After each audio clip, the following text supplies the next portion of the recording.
Alors, Anne Hidalgo, qui est candidate à la présidentielle, peut-elle imposer le 110 km/h sur autoroute alors qu'elle est... si elle était élue, quoi, je veux dire. Bon, il y a très peu de chances qu'elle soit élue, hein, vous inquiétez pas, au pire. Donc elle a déjà imposé le 30 km/h à Paris, ce qui doit être assez infernal hein, pour les automobilistes, il est vrai.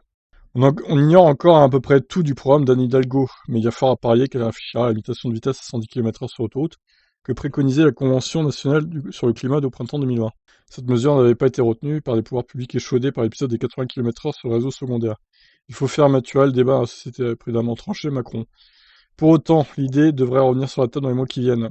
Selon les défenseurs du 110 km/h, cette allure permettrait de baisser les émissions de CO2 de 20%. Pour une élue qui vise pour sa ville, peut-être pour demain dans son pays, la neutralité carbone à l'horizon 2050, on conçoit que ce genre de chiffre ait du sens.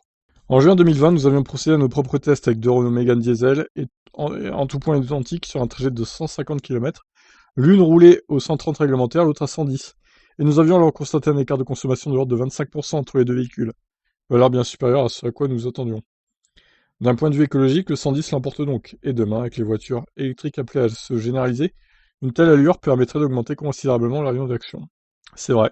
Bon après, il suffit aux gens de rouler à 110, hein. C'est pas parce que c'est limité à 130 qu'il faut rouler à 130, j'ai envie de vous dire. Si les gens veulent rouler à 105, 110, 115, ils peuvent, hein. Il n'y a rien qui l'interdit. Et certains le font déjà en voiture électrique d'ailleurs. Mais nous avions aussi constaté une perte de temps de 6 minutes par tranche de 100 km, soit une bonne demi-heure sur un Paris-Lyon. Bon après, une demi-heure, c'est pas excessivement long. De plus, le fait de rouler à peine plus vite que les camions place l'automobiliste dans des conditions souvent inconfortables. S'ajoute aussi le risque de se laisser tenter par des distracteurs de conduite, notamment nos chers smartphones, alors même que l'inattention constitue un facteur de risque très élevé sur autoroute. Ouais, enfin maintenant il y a le suivi de ligne, le régulateur adaptatif, donc bon. Après, faut pas regarder son smartphone hein, quand on conduit, évidemment. Je dis pas ça, mais ça reste moins dangereux qu'avant, je dirais. Enfin, c'est peut-être l'argument le plus important pour quelqu'un qui s'apprête à affronter les urnes. Cette mesure est jugée impopulaire par 74% des Français, soit à peu près la même proportion, 61%, que des Parisiens favorables à l'instauration des 30 km/h.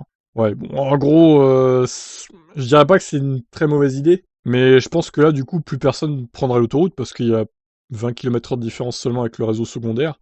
Si en plus, il faut se taper les péages, je vois pas l'intérêt, hein. Si c'est pour gagner sur un trajet 20 minutes au lieu d'une heure, par exemple, ou on va dire une demi-heure au lieu d'une heure, franchement, bon, autant rouler gratuitement, quoi, hein. Bon, qu'est-ce que vous en pensez, en tout cas, de ça? Bon, toujours est-il que je pense pas que de toute façon, Anne Hidalgo ait une seule chance, une infime chance de gagner la présidentielle. Mais bon, sait-on jamais. Je vous laisse réagir.